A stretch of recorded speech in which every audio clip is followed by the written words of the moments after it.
Hey everybody, JD Vance here, live from my office in the White House complex and filling in for somebody who cannot be filled in for, but I'm going to try to do my best, my dear friend, the great Charlie Kirk. The last several days have been extremely hard for our country. They've been hard for me, hard for my family, hard for the countless people in this building who knew and loved Charlie Kirk, and of course, they've been hardest most of all for his darling wife, Erica, and their two beautiful children. The thing is, every single person in this building, we owe something to Charlie. He was a joyful warrior for our country. He loved America. He devoted himself tirelessly to making our country a better place. He was a critical part of getting Donald Trump elected as president, getting me elected as vice president. And so much of our success over the last 7 months is due to his efforts, his staffing, his support, and his friendship. I don't think that I'm alone in saying that Charlie was the smartest political operative I ever met. Everyone knew him as this fearless debater, this guy who would take the conservative message into hostile places and inspire younger generations to have courage.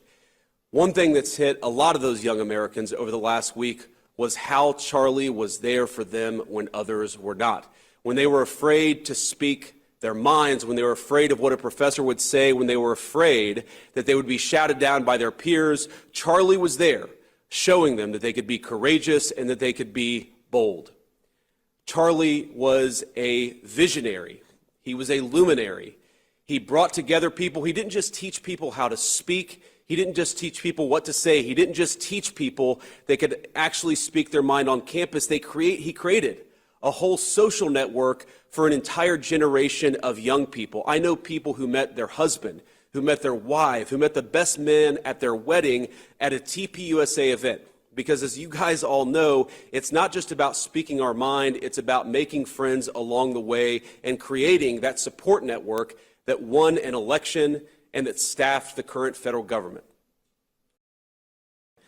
Of course, we have to make sure that the killer is brought to justice, and importantly, we have to talk about this incredibly destructive movement of left-wing extremism that has grown up over the last few years, and I believe is part of the reason why Charlie was killed by an assassin's bullet. We're going to talk about how to dismantle that and how to bring real unity that can only come when we tell the truth, and everybody knows that they can speak their mind about the issues of the day without being cut down by a murderer's gun.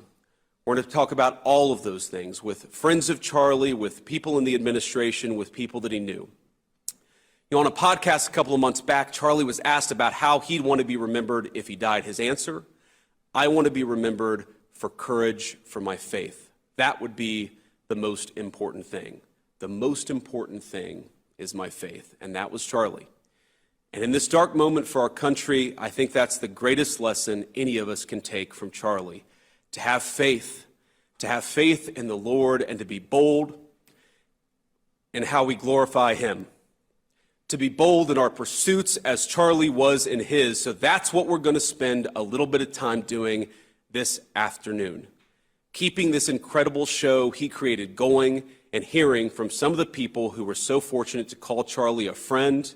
We're going to pay tribute to his courageous legacy, and we're going to commit to keep it forever alive. I'm looking forward to this. Join us.